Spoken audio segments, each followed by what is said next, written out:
আসসালাম, সবাই কেমন আছেন? আশা করি ভালো আছেন। তো আজকে আমি একজন আম ব্যবসায়িক প্রতারককে আপনাদের সামনে আমি তুলে ধরতে চাই। এই ফেসবুক পেজ থেকে কোনো দিনও আপনারা আম কিনবেন না যদি পারেন। যদি কোনো আমার এই ভিডিও যদি কোনো প্রশাসন কোনো বড় কোনো কর্মকর্তা যদি দেখে থাকে, তাহলে অবশ্যই আপনারা আইনত ব্যবস্থা নেবেন। ঠিক আছে? আমি একজন সৌদি প্রবাসী। আমার এই ফ্রেন্ডের কাছ থেকে 50,000 টাকা হাতিয়ে নিয়েছি। সে হোয়াটসঅ্যাপে থানা জিডিও করছে, এখনো কোনো কিছু হয় নাই। ঠিক আছে?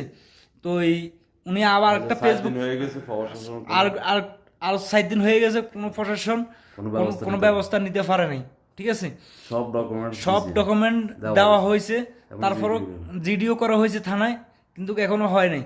সেও আম অর্ডার নিচ্ছে এভাবে যে তার কাছ থেকে আম নিতে হলে